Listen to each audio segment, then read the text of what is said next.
was stated in the lyric. Even Al Yeckheim, the great chess player, who was also a notorious anti-Semite. Once again, Max Kellerman, the super liberal Caucasian Jew, trying to turn the conversation into anti-Semitism. Once again, brothers, that is why the so-called Caucasian Jew loves to commandeer all of these racial discussions and the quote-unquote racial movements. They're the hidden hand behind all of these quote-unquote civil rights movements, because they're paranoid about people coming to an understanding of why certain sentiments and messages get pushed to the masses through the television, like forced interracial dating and acceptance of homosexuality, lesbianism, transgenderism, things of that nature, the worship of animals, so on and so forth. They're paranoid that people are going to find out that all of the record execs, all of the TV execs, when you look at many of these top corporations, their emblem, their logo always goes back to something that is an allusion to pagan mythology. Why is that? So they're worried that people are going to find out that they're the ones who are pushing Luciferianism on this society. So they always have to talk about anti-Semitism. But had great chess games. What, are you supposed to not study his chess games? No, this is different. This is different because we are here playing her music, and in her catalog were songs, with terrible and racist messages. So it's not simply like, well, we're going to throw out the baby with the bathwater because she did some things in her personal life we don't like, or held some repugnant views. She put them out in her music, and there are many renditions of God Bless America that are great. Why do we need to play hers, particularly in a sport that wasn't integrated? It wasn't even integrated in 1947, but at least they let one black dude play in Well, baseball actually had many black players in the 1800s. And what happened is that towards the end of the 1800s, they forbade all black players from continuing to participate in Major League Baseball. And it wasn't until Jackie Robinson in 1947 that they allowed the return of black baseball players. But there were many black players in the major leagues in the 1800s. 1947, Jackie Robinson, but wasn't more fully integrated until 10 years after that. In that sport, you want to pick a specific rendition of a song by a notorious racist who put out racist music? Do you really need to do that? No, we can change that tradition. If I may, I just want to add a few facts and then push you guys on a question. Kate Smith, as you point out, Stephen A., published some clearly and undebatably racist songs, or at least one in the 1930s. The one you did reference, Stephen A., there's some question about whether or not that was satire, because it was also sung by Paul Robeson, who was a civil rights activist as time went on. So Paul Robeson, I'm sorry. That particular one, Stephen A., there's some debate. There are some others that there is not. Well, Ken, I have to stop you there, because if you were really trying to push Stephen A. Smith and Max Kellerman on their liberal views, then you should have followed up the statement about Paul Robeson singing that same racist song with a question towards them about why Paul Robeson, who was a noted quote-unquote civil rights activist in his day, why he would sing that song in the first place unless it was already understood by him that it was some form of satire. That's how you should have followed up your statement, sir. Not debate about. And then now, Max, you bring up other famous figures. We should just at least point these facts out. Kate Smith, I believe, holds the record for most war bonds sold to the United States of America. She helped raise $600 million during World War II to fight the Nazis. It would be $11 billion in today's money. But here's where I have to push you, and I'll start with you, Stephen A. We're holding a historical figure with 1930s actions to modern-day standards, and I agree with you. They were offensive no matter what, and given the time frame, no matter the decade. However, this has no end, this standard. So, for example, the Philadelphia 76ers have Ben Franklin featured in their logo. Ben Franklin was a slave owner. I think that we could all agree is more offensive even than singing racist lyrics. So should they remove Ben Franklin from their logo? Baseball itself, as you point out, Max, and hockey itself. Well, they're not going to remove Ben Franklin from their logo because Ben Franklin is viewed as an inventor. He's also viewed as a Caucasian man from the North. And according to what people are taught in school, all white people from the North were good people. itself were not integrated until well after Kate Smith. Should baseball and hockey pay greater penalties themselves? I want to know where the line is and how you wash history. Well, let me. Go ahead, Stephen, and then I want to take a stab at it. Let me answer this question. Well, I'm going to give you perhaps one of the more honest answers you may not have heard from somebody, and the answer is we just don't know. Well, sir, if you don't know, then your position should not be as strong as it is or as strident as it is on Kate Smith. The point of you deciding to change or shift a paradigm is you should already have considered where it's going to go from there. That's what a leader does. If you don't have the ability to possibly prognosticate where a tide is going to shift to or turn to, should you initiate this paradigm shift, then you should not initiate it. You should not be involved. Because it depends on the offended party. A lot of times people want to have like this standard, and there's nothing against that, and you want it to, it's like an umbrella policy, for crying out loud. It's applicable to everybody. Well, guess what? You know what? If black folks find that to be highly offensive, maybe back in the day there was nothing that they could do about it at that particular moment in time. Maybe as recently as the 70s and the 80s, there was nothing they could do about it at that particular time. But somehow, some way, because of the heightened level of sensitivity that exists in today's society, folk. What does that really mean, though? The heightened level of sensitivity in today's society. What does that really mean?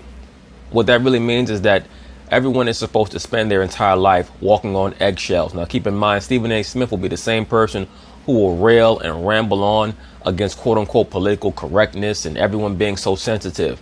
But now he's talking about the heightened level of sensitivity in today's society. So one has to ask, which one is it? Or is it that we only have to accept sensitivity from certain demographics because only certain demographics matter? At the end of the day, brothers, my point is this. We cannot continue to try to live in a toilet bowl and turn it into a mansion. America is not meant to be a mansion for the so-called black man. There's a lot of shit in here because it's a toilet bowl. There are a lot of things that are never going to be repaired or fixed. And if our people were as concerned with getting themselves together and potentially starting our own society so that our grandchildren and our great-grandchildren did not have to deal with the same psychoses that our people today deal with, we'd be far better off. And for those of us who are so concerned about the opinions of the other races, the opinions of the other races would certainly grow in stature or in elevation.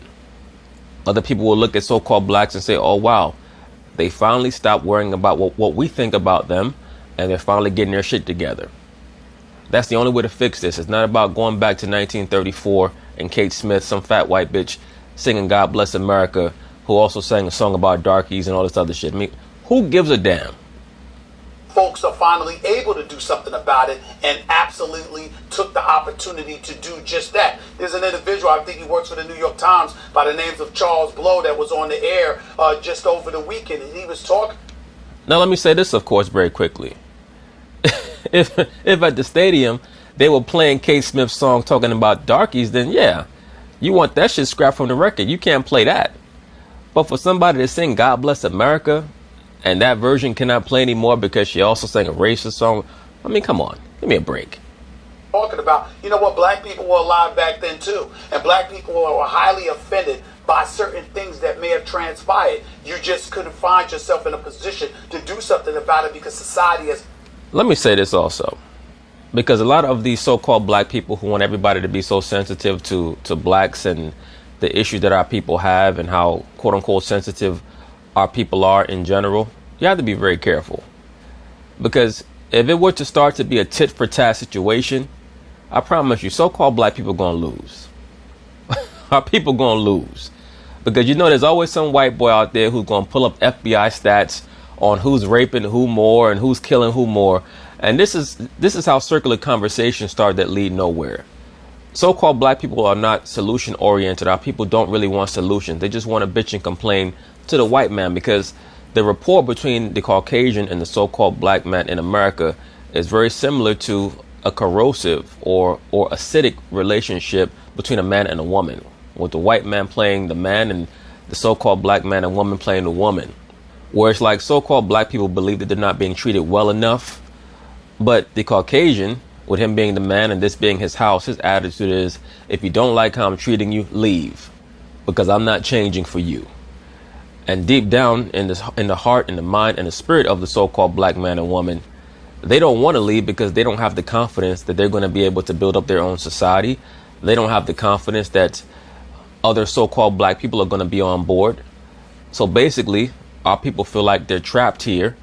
So they're trying to make the best of a bad situation. Because underneath all the blustering and talk about pro-blackity black this and the motherland that, 99%, I'm not even talking about 99% of black people, 99% of ardent pro-blacks will never in their life move back to so-called Africa. As a whole wasn't receptive to provoking change the way that it is now. And so when you ask that question, there's no definitive answer comparing her to a Ben Franklin or anything like that. Speak to an historian about that, which I am not. I'm willing to concede that. But the fact of the matter is... So if you're willing to concede that, Stephen A. Smith, and you're willing to concede that you're not going to apply the same pressure to have Ben Franklin removed that you would Kate Smith removed, why is your opinion valid if you're not going to be consistent? Is that the offended parties in question are the ones that should be able to make that call. If some... Well, Stephen A. Smith, who exactly is offended? Was this campaign started by some pro-blackity black group somewhere and I missed it? Did the Black Lives Matter group, did they dig up some information on Kate Smith and say we need to have this woman's version of God Bless America stricken from the record at Philadelphia and at Yankee Stadium? Is that what happened? Or was this issue brought up by some super liberal Caucasian group or person? If somebody said something offensive about the Jewish community, if they said something offensive about the Islamic community, if they said something offensive about the Catholic community or whatever, like we talked... Stephen A. Smith, I have news for you, bro. The Catholic community, quote unquote, the Islamic community, quote unquote, those are religions. Those are not races.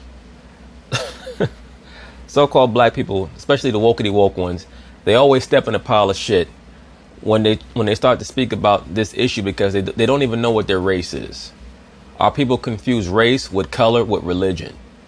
And the reason why they do that is because deep down our people know that their actual race is directly associated with their culture. That's why they conflate all three together. But they don't know what their race is because they don't know what their culture is.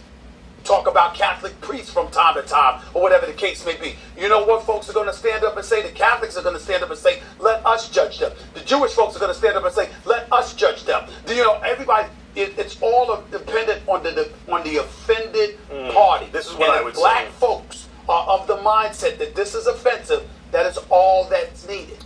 This is what I would say. The good is weighed with the bad, Will. Joe Paterno did a lot of great stuff, but after the Sandusky scandal, statues got to come down. It's not right, but Joe Paterno also was still alive when that was going on. Max Kellerman, that's Will Kane's point. Will Kane's point is that this shit was going on 80 years ago. So to say that you want to have this person's version of God Bless America removed, that's his point. How far back are you going to go? That's why he used the analogy or the comparison with Ben Franklin. You're bringing up Joe Paterno. Joe Paterno just passed a few years ago. It's not that it obliterates the good he did. It's that the good is weighed with the bad. And I would say that when it comes to George Washington or Benjamin Franklin, slave owners, we have to deal with it. Like I don't. But why do you just have to deal with it? How come you don't want to take their statues down? That's Will Kane's point. The issue with Will Kane is that he's not pushing the point enough because he's being facetious. Will Kane does not want Ben Franklin or George Washington's statues taken down, so he's going to just throw that point out there in the air and let it hang there. But if he really was trying to get the GOAT of Stephen A. Smith and Max Kellerman, he would have pushed for it. He should have asked them, do you think that a slave master's statue should remain up, yes or no? And that would have forced them to hold a position one way or the other. I don't think that they get erased from the history books or they're not honored for the many things they did. Because what does that mean? Deal with it. What does that mean? Deal with it. Because of the context of their time, we don't take down the statues of George Washington. Right, but that's Will Kane's point. His point is that in the context of her time back in the 1930s, that was more acceptable to make songs like that, whether they be serious or satire.